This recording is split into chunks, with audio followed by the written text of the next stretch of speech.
The Frog King, or Iron Henry. In old times, when wishing still helped one, there lived a king whose daughters were all beautiful, but the youngest was so beautiful that the sun itself, which had seen so much, was astonished whenever it shone in her face. Close by the king's castle lay a great dark forest, and under an old lime tree in the forest was a well. And when the day was very warm, the king's child went out into the forest and sat down by the side of the cool fountain. And when she was dull, she took a golden ball and threw it up on high and caught it, and this ball was her favorite plaything. Now it so happened that on one occasion the princess's golden ball did not fall into the little hand which she was holding up for it, but onto the ground beyond, and rolled straight into the water. The king's daughter followed it with her eyes, but it vanished, and the well was deep, so deep that the bottom could not be seen. On this she began to cry, and cried louder and louder, and could not be comforted. And as she thus lamented, someone said to her, "What ails thee, king's daughter? Thou weepest, so that even a stone would show pity." She looked round to the side from whence the voice came, and saw a frog stretching forth its thick, ugly head from the water. "Ah, old water splasher, is it thou?" said she. "I am weeping for my golden ball, which has fallen into the well." "Be quiet, and do not weep," answered the frog. "I can help thee, but what wilt thou give me if I bring thy plaything up again?" "Whatever thou wilt have, dear frog," said she. "My clothes, my pearls and jewels, and even the golden crown which I am wearing."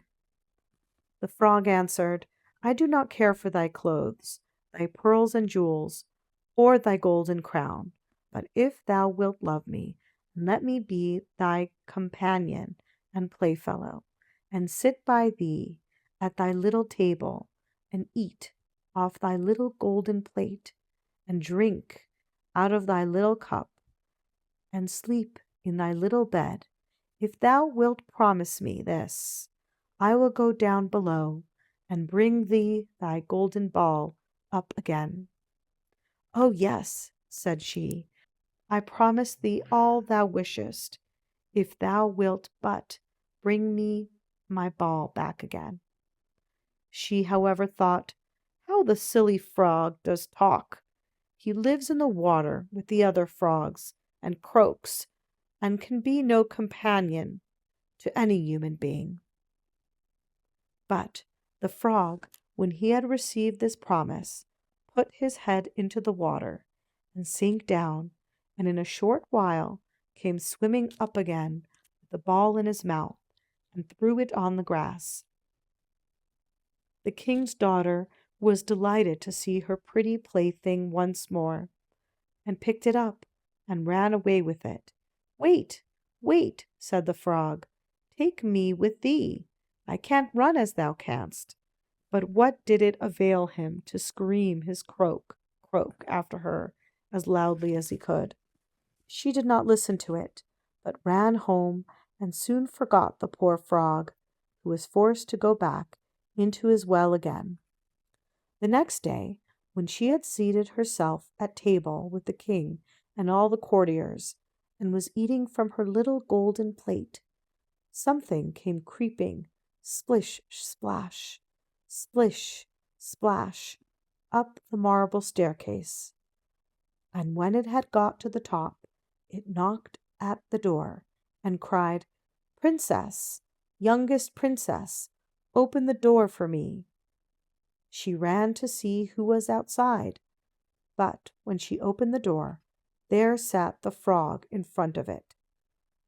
Then she slammed the door to, in great haste, sat down to dinner again, and was quite frightened.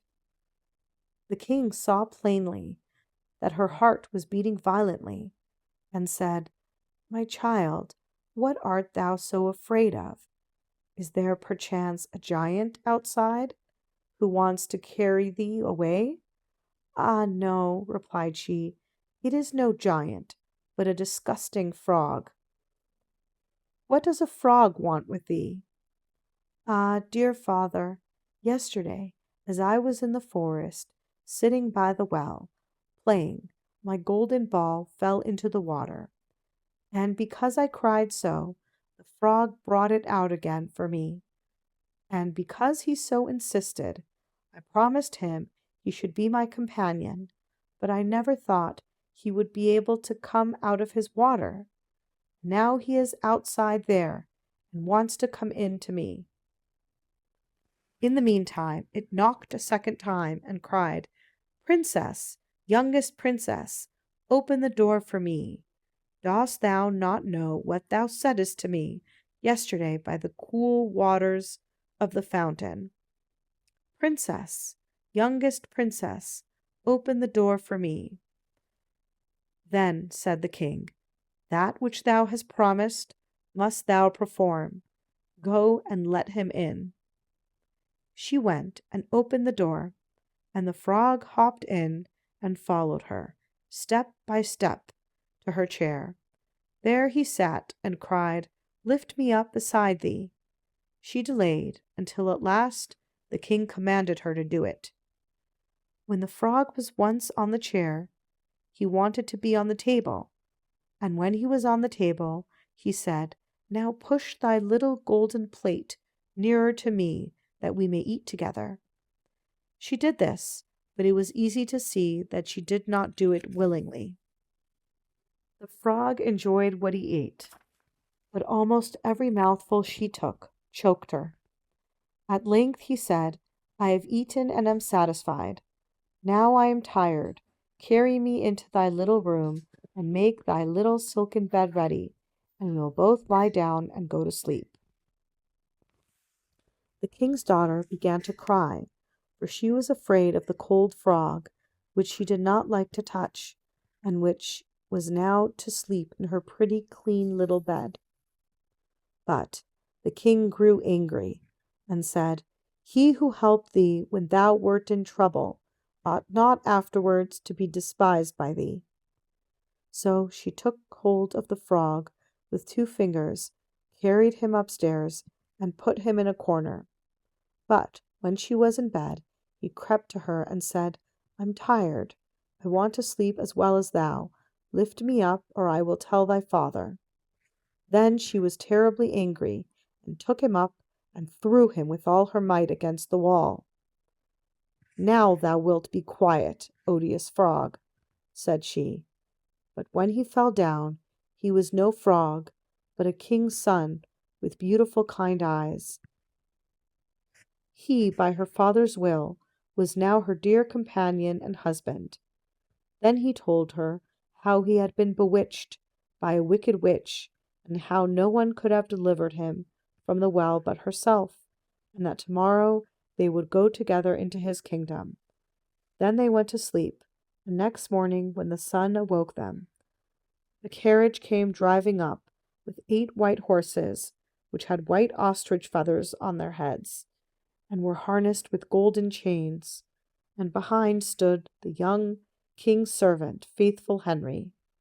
Faithful Henry had been so unhappy when his master was changed into a frog that he had caused 3 iron bands to be laid round his heart, lest it should burst with grief and sadness. The carriage was to conduct the young king into his kingdom. Faithful Henry helped them both in, and placed himself behind again, and was full of joy because of this deliverance. And when they had driven a part of the way, the king's son heard a cracking behind him, as if something had broken. So he turned round and cried, Henry, the carriage is breaking. No, master, it is not the carriage. It is a band for my heart, which was put there in my great pain when you were a frog and imprisoned in the well. Again and once again, while they were on their way, something cracked, and each time the king's son thought the carriage was breaking, but it was only the bands which were springing from the heart of faithful Henry, because his master was set free and was happy.